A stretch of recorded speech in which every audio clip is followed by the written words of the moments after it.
Bonjour, c'est Anne-Sandrine Di Girolamo au micro des Ondes de Limo, le podcast immobilier attentif et curieux. L'histoire de la pompe à chaleur géothermique de Celsius Energy nous enchante.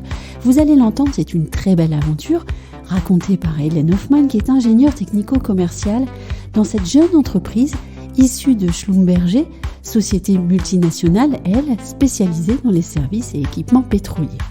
Une histoire qui confirme que les solutions vertueuses pour l'environnement sont partout et en tout cas là où on les laisse éclore. Hélène Hoffmann, bonjour. Bonjour. Vous êtes ingénieure chez Celsius Energy et c'est une entreprise qui a déjà une jolie histoire puisque c'est l'histoire de 3 ingénieurs qui avaient des convictions. Tout à fait. Donc il y a 3 ans en fait, 3 ingénieurs de l'entreprise Schlumberger. Oui. Donc pour petit rappel, Schlumberger, donc c'est une entreprise d'ingénierie du sous-sol plutôt orientée pétrole.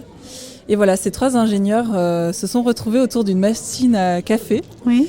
Et puis se sont demandé qu'est-ce qui pouvait être utilisé dans toutes ces technologies utilisées dans le monde pétrolier, qu'est-ce qu'on pouvait utiliser et mettre à profit dans des secteurs plus vertueux pour l'environnement. Et c'est comme ça qu'est né Celsius Energy. Donc l'idée, c'est de prendre des technologies du monde pétrolier et de venir optimiser un secteur qui est le secteur des pompes à chaleur géothermiques pour pouvoir le sortir de la niche et décarboner un maximum de bâtiments. Et on peut dire que ces 3 ingénieurs, ils avaient les pieds sur terre finalement puisque vous allez aller travailler sur la géothermie. Exactement. C'est tout à fait ça. Et l'idée d'ailleurs, c'est de connecter les bâtiments à la terre. Oui. Et donc rendre l'énergie qui est produite par le sous-sol et la faire remonter dans le bâtiment, c'est bien ça ? Oui. Oui. Donc ce qu'on va faire en fait, c'est on va venir récupérer l'énergie du sous-sol, les calories du sous-sol, pour venir chauffer les bâtiments l'hiver. Et l'été, en fait, on va faire l'inverse. On va prendre les calories du bâtiment et au lieu de les rejeter dehors, et comme le font les clims, en fait, on va venir valoriser cette énergie thermique excédentaire et remettre ces calories dans le sous-sol. Alors, il faut quand même dire que la Terre, elle est quand même particulièrement bienfaitrice à ce niveau-là parce qu'elle ne vous a pas compliqué le travail. C'est toujours à température constante. Voilà. Donc ça a dû plaire aux ingénieurs quand même. Exactement.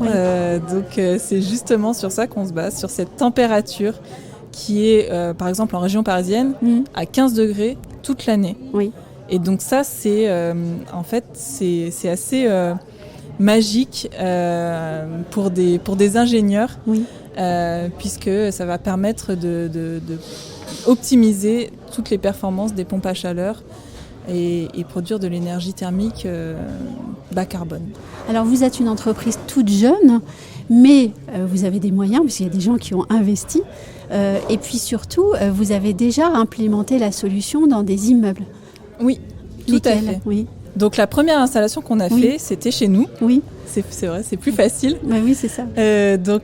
Pour un immeuble, un bâtiment tertiaire, nos bureaux, tout simplement. Donc sur le campus Schlumberger de Clamart. Oui.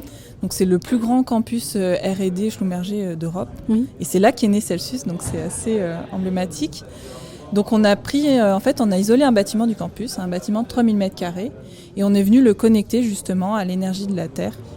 Donc on a fait, on ne veut pas rentrer dans les détails techniques, mais on a fait 10 forages qui viennent chauffer et rafraîchir le bâtiment. Donc en fait, on a réduit de 90% l'empreinte carbone liée au chauffage et à la clim de ce bâtiment.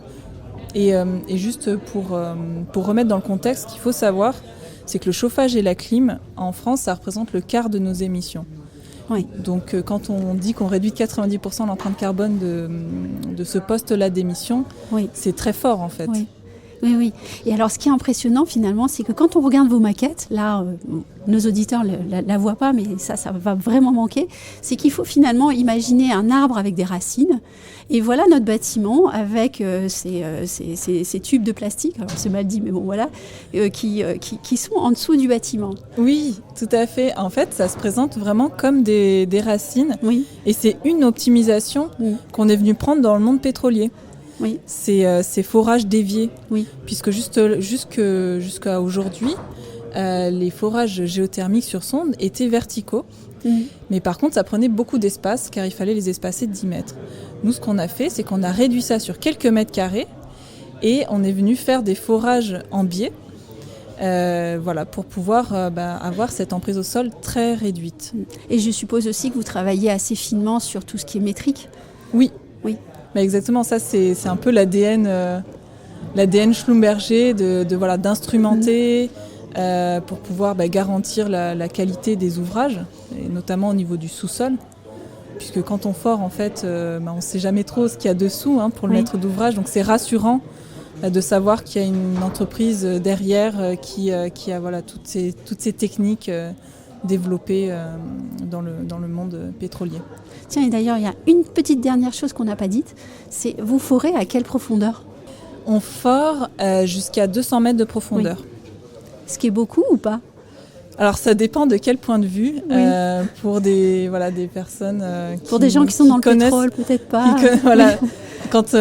Pour la petite anecdote, quand Cindy, Sylvain et Mathieu ont parlé de ça, donc à la direction Schlumberger, ils ont un petit peu explosé de rire en disant que c'était du jardinage. Oui. Et c'était. Mais c'est vrai que pour des personnes qui connaissent pas grand-chose, 200 mètres, ça peut paraître profond aussi.